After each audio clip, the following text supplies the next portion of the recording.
Welcome once again to Success Magnet Network of Elite Coaches. We are so thrilled to be able to have Dr. Jay Shetlin with us. He is board certified chiropractic physician, and not only does he work with spine and all other areas of the physical life, but he helps with mental and relationships. And so he has a very unique way of approaching your health on every level. So I'm really looking forward to hearing his specifics on that. First of all, I know that Dr. Shetlin, you have a family, you have children, you've built a wonderful practice, and now you're coaching and helping other people to excel in all areas of their life. So tell us a little bit about your three foundational components to personal health. Yeah, thanks, Laurette. Well, it's just exciting to be with you. I have lived and practiced in three different continents, Asia, Europe, and the US. And I think that gave me a perspective, not only medically and how we look at things differently, but just the cultural components and the cultural components of relationships and family and those kind of things. And it's really helped me develop a passion, kind of a passion project where I just like to help people in the relationship side. But ultimately, what comes down to healthy relationships is having a healthy relationship with yourself first. And that's where I Ah, think on the three components, you've got to have a healthy relationship. Love yourself. As a matter of fact, a lot of different religions talk about this. And it's not just Christianity, though they really deep dive on love God, love yourself, love your neighbor as yourself. And if we don't have that foundational relationship with our higher power and ourself, how do we love others properly? How do we love a spouse or our kids? Or how do we learn to forgive others if we can't forgive ourselves? And so I think starting your day off right with your you time, I call it your power hour. Though now all the things I would suggest for you doing that morning, you can do in a shorter time thanks to technology. So instead of just working out and then listening to a book or reading a book, you can actually listen while you're working out. There are things you can do to start that day off right. But I say first thing before your feet even hit the floor, throw out a little gratitude to that higher power that you profess to adore. Thank you, Lord. Another day above the dirt, right? Because that's better than the alternative. Or thank you for my 10 fingers and toes. If you got them, thank you for my 9 fingers and toes, if that's what you've got. But just when we start our day off with gratitude, it's amazing how it attracts more things to be grateful for. But when we're always starting off with negativity, we seem to keep attracting more negativity, right? I mean, it's that in the medical world, we call it your reticular apparatus. It's a part of your brain that starts looking for things like for protection. Oh, we noticed that last time there was a rustling in the bush, something jumped out and tried to eat me. So when we're looking for things like negative stuff, we start seeing more negative stuff. When we go and we buy a car and we buy a Honda Civic, we look around, it's like, gosh, there are Honda Civics everywhere. We didn't notice them before because our reticular apparatus wasn't triggered for that. But when we start our day off with gratitude, we start looking for things to be grateful for, all of a sudden, pop, pop, pop, pop, they start popping up and we find ourselves surrounded with reasons to be grateful. So that's a key thing. Then you hit the feet off the floor. I say get that heart pumping, whether it's going for a brisk walk or run, or even just doing push-ups. And I always challenge people to do 50 push-ups a day. People be like, oh my gosh, 50 push-ups. 5 here, 10 there, whatever, or 5 at a time. Takes you just a couple seconds or a couple minutes, and you can knock out 50 push-ups, which is a plank position, which helps chest, arms, back, shoulders, helps with the curve in your neck for that spinal hygiene, which in the chiropractic world is so important for our health and longevity. So having your proper position while you're doing that, so good. You're working core. It's just amazing.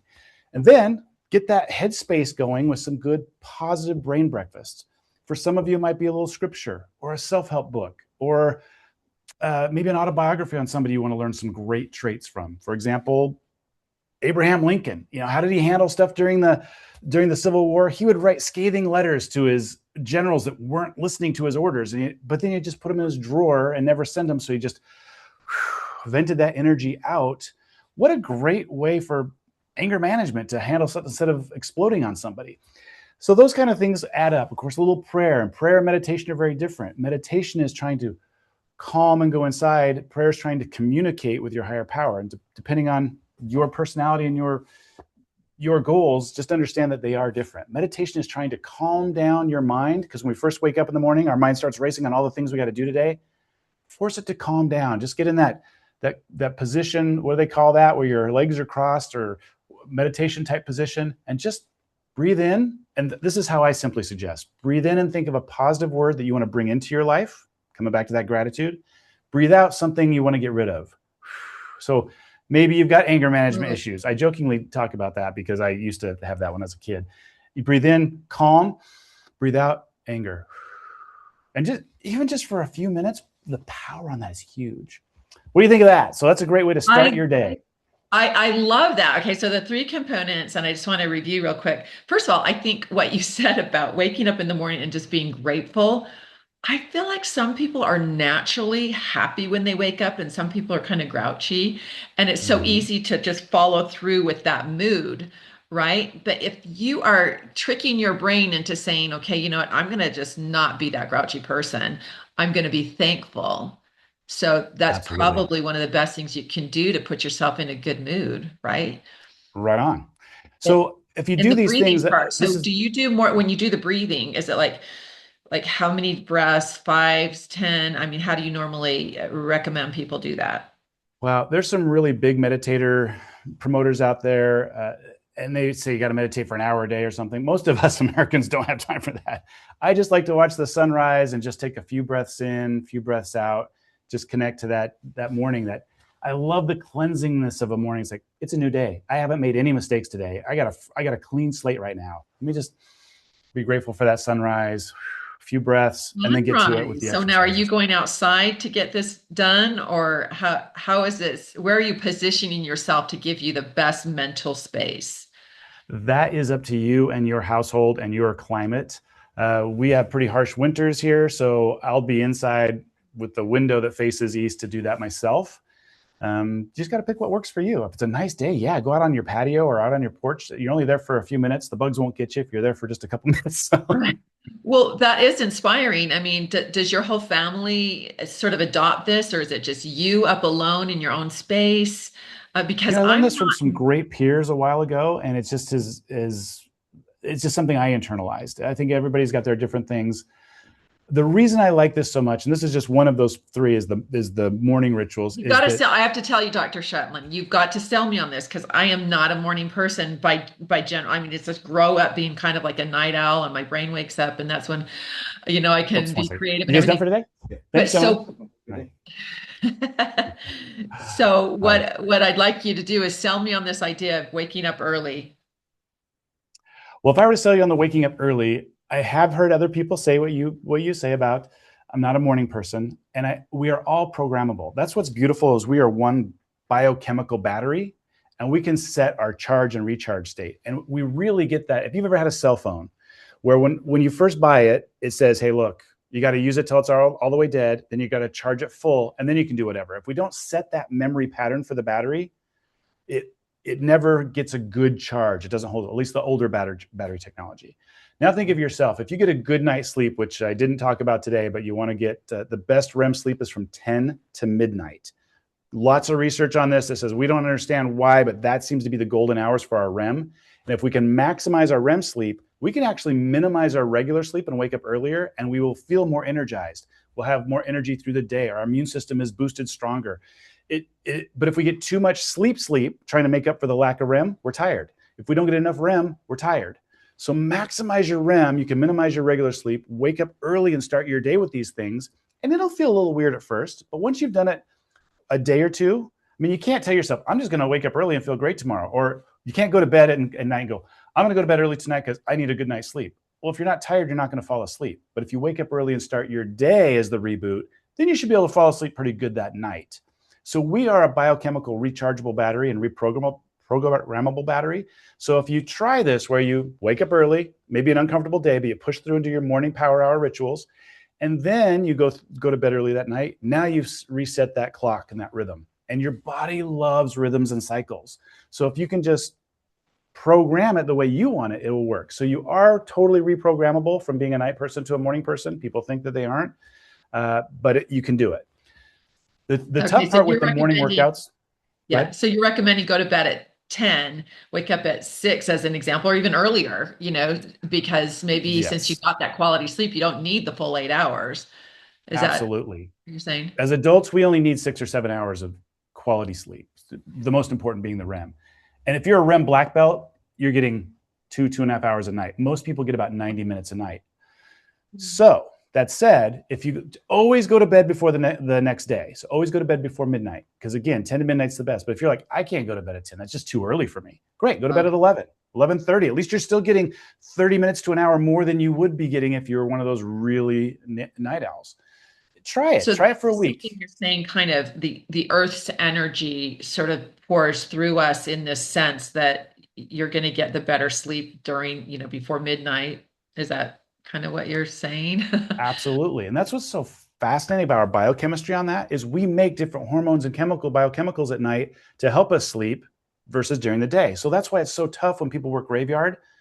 They're never going to get as much REM sleep sleeping during the day because your body's not designed to make those hormones and chemicals while the sun's up. It's the weirdest thing.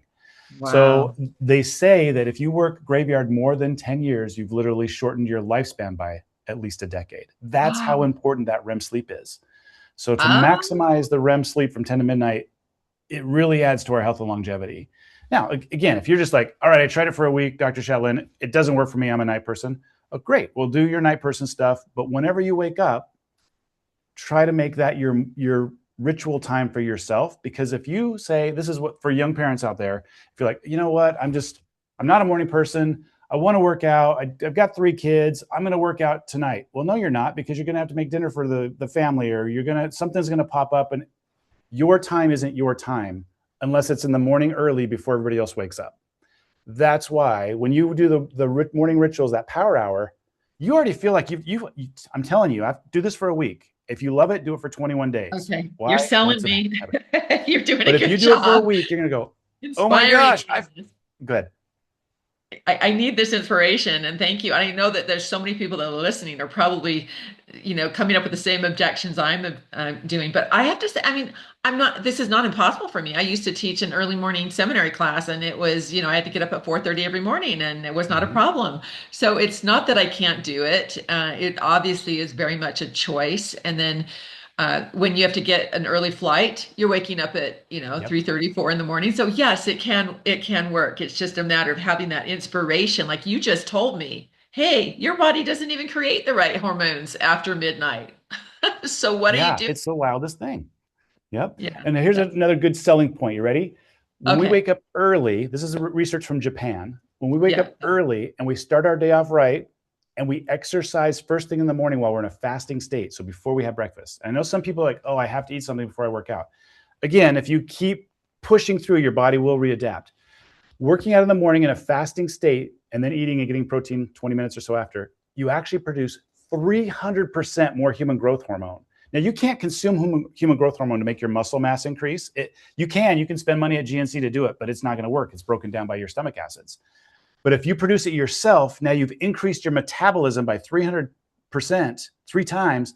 That is huge for burning more fat, for having more energy, having a better metabolism while you're sitting in a chair rather than while you're exercising tomorrow, the next day. You're physically increasing your metabolism by a body hack that's completely natural. So what I'm saying with that is if you walk a mile in the morning before you eat, it's the equivalent of walking 3 miles. If you do 50 push-ups in the morning before you eat, it's the equivalent of doing 150 push-ups later in the day. Any workout's better than no workout, but the body hack that's all natural, maximizing that REM sleep, waking up early and starting your day with your power hour, game changer for you spiritually, mentally, physically, physiologically. It's awesome. So that's where the terminology, the miracle morning, comes Mm-hmm. into play.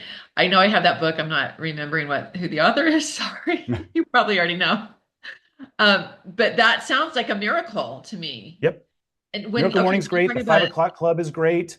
A couple of future health. We address that in a chapter. The morning rituals, that's good your stuff. book, Future Health. Tell me Yes. about that.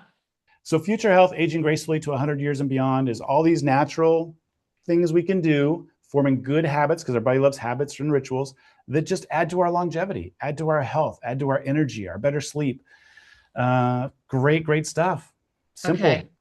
Wow. I mean, it sounds like you've just given us the tip of the iceberg of all of this knowledge that you have to offer. I would just encourage anybody who's listening to this to reach out to you to get more specific because everybody, yes, there's general principles, but everybody's different. What you say, and especially when you're I know that this isn't the only thing that you consult on. You actually consult on relationships. Tell us a little bit about that as well and how that figures into your general health.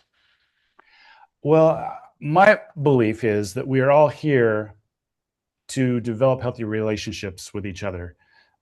Relationships aren't disposable. A lot of times we think, oh, I don't like that person, I'm just not going to associate with them. Another quote from our past president, Abraham Lincoln, he says, I don't like that guy, I must get to know him better. When we take the time to actually learn what makes somebody else tick, then we can learn to love, appreciate, or forgive, or whatever, because we have a better understanding. And again, throughout my course of my life, I've lived with 46 different roommates or family or mission companions or different people. And so I put together the book on the survivor's guide, the successful roommate survivor's guide, helping us have some foundational principles on when we're living and cohabitating together to help us better understand each other and better have habits in living together that create less friction. And then my book, the bullseye principles for understanding healthy relationships, really just simply drills down on, again, what we started with those foundational principles of loving ourselves, loving our higher power. And when we do that, we learn to live, love, and forgive ourselves, it's easier to then live with, love, and forgive, and build healthy relationships with those around us, from spouse to kids to friends to acquaintances. Sometimes we misuse those terms. Friends and acquaintances are different, even all the way out to our enemies. And it's just having an understanding and flipping a switch on our perspective makes it so much easier to appreciate those relationships and to nurture them. Having healthy relationships is work, right? It doesn't come It easy. is. And do you think that some people are naturally love themselves more than others? And if that's the case, like how can they get to the point where they're filled up in their, with their love for themselves so that they Mhm. can then pour out to other people? I think that's one thing I read about some of the work that you do. Yeah. Well, my wife, Karina, and I, we call it doing our work, because we can't change others, but we can always be making steps to work on ourselves to make ourselves more aware of those around us and how to fill up their cup, and more aware of what their needs are. Because if we're filling up their needs, then the law of reciprocity, they will want to start filling up our emotional bank account and meeting our needs. But first, we have to pause and go, okay, well, I got to love myself. Now I got to look around. Okay, who needs what around me? What does my wife need that's going to fill her up and make her feel good? Here you go. She's just naturally going to want to reciprocate, and friends and coworkers. And I think a really important part of that, when we go from ourselves to outside, there's some cool cultures out there that say, especially the Asian cultures, they're all about when you first meet somebody or they come to your home, you always want to give a gift. And it doesn't have to be a physical gift. It can be something as simple as a compliment. Oh, Gosh, your blouse sure looks nice, Dave. Wow, your hair looks really cute. Your makeup looks nice. I love your shoes. Something simple like that. But we have this a weird American phrase. How are you? Fine. How are you? It goes nowhere. It's a circular question to try to be cordial, but yet it doesn't have any value.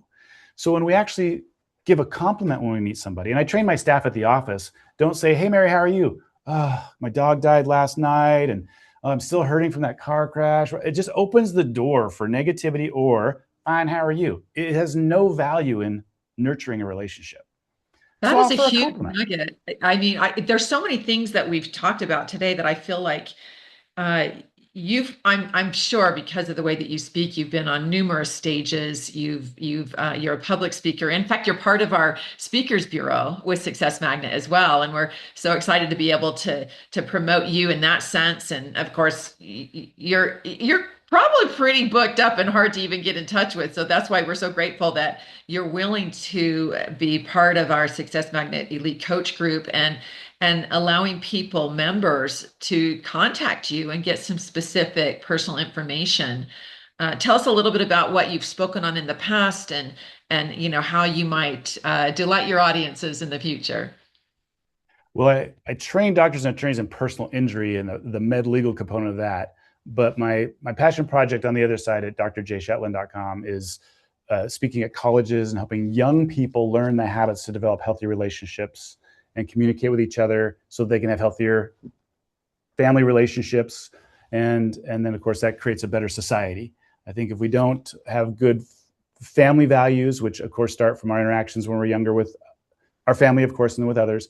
And then we learn, well, what do we want to have in our home to make our home a sanctuary so that when we go out into the world, we're taking that positivity out into the world rather than just going out and getting beat up in the world. So that's where I really love those books and those topics. And then I do a special class twice a year called the Elevate Experience for 18 to 30-year-olds to really help them learn some fiscal and financial literacy, relationship and spiritual literacy, and just good habits like we talked about today with starting your day off right so that they feel empowered rather than feeling trapped or a victim of society and the struggles in life and trying to make the ends meet, working their job and stuff. But we want to make sure that life is uplifting because we live in a beautiful world and we all have beautiful experiences. We all have the same 168 hours a day, a week. Presidents, CEOs, college students, we all have the same time. How are we leveraging that time to really build ourselves up and build up those around us? So those are what I do. I think that's huge with working with the college students because that just sets them up for life. So many of us, have seen marriages, or maybe we've been in a marriage before where, one or both of the spouses just were not equipped, kind of, have that team effort and to really love the other spouse the way they need to be loved. And so, what do you do as a coach in that arena for people that, they weren't equipped quite yet Mm-hmm. for that relationship? And, what are the hacks, I guess, the first things that they need to remember to do to be able to make that a better relationship? Well, the first thing is you got to have your why. Why do I want to make this better? Why? Well, why should be because you want to have a good experience here on earth. How do you do that? By helping other people have a good experience on earth. It's just that, again, back to that law of reciprocity. When we help others, we're more comfortable, but we have to be comfortable in our own skin first to then be able to reach out to others. As couples, I think it comes down to recognizing that, oh, we were attracted to each other physically at first, and when that wears off and the honeymoon phase wears off, we're always looking at the negative things. That they're bugging me with this, they're leaving their toothbrush out, they're leaving the dishes in the sink. We'll stop looking for the negative things and we start looking for the things we love and appreciate about our partner and focusing on these, which takes us full circle to that gratitude starting in the day. We should think of things that make us grateful for our partner each day rather than starting our day off with the things that they do that bug us. And then So learning huge. to, invest in your relationship together. Relationships aren't easy, but that takes both of you doing some study. I love it when couples read or listen to the same books together. So they have foundational things that they can discuss that are from a third party rather than, well, you should do it this way because that's the way I do it. So-and-so said that we should try to do it this way. It's a lot more inviting and less, I know more than you, when you have those outside sources to then bring into your relationship. And there's so many great relationship books out there to help us see that we do think different as guys and girls. How do we recognize those differences and honor those and fill up our partner's emotional bank account, even though they think different than we are? And it's just so rewarding. There's a book, one of my favorite books out there. It's very scripture based for men and women called Love and Respect. And I love how they talk about there's the crazy cycle where we're always just finding the faults with each other and we're just always finding reasons to be polarizing with each other. And then there's the energy cycle where we get on that gratitude cycle and start seeing the things we love about each other and start filling up each other's emotional bank account. And it takes one of us in a relationship to recognize and start doing that. And it helps the other person get on track. You can't force the other person to do it. It all comes down to us. We're the only ones that can change. We can't change others. We can do the right steps over and over again until somebody else goes, wow, I don't like how I feel where you're being nice to me and I'm not doing that. And it just somehow flips that switch where then they want to help with the energy cycle as well. It's a beautiful, beautifully written book. The energy cycle. I love that. Wow. I mean, Dr. Shetlin, you are so multifaceted, and we're so grateful to have you, as one of our coaches and actually as part of the Speakers Bureau as well. I feel like there's so many different areas that, if someone wanted to reach out to you for help personally, or if they wanted for you to speak with their organization, then they've come to the right place. Yep. So, Dr. Shetlin, I want to thank you so much for being with us. Are there any last words that you want to share before we close this up? I just want to thank you for putting together such a group of like-minded people that want to serve and leave the world better than they found it. So thank you. And I hope people reach out, that our speakers can reach out and help their tribe learn and grow. Beautiful. You have a wonderful day. Take care. Thanks.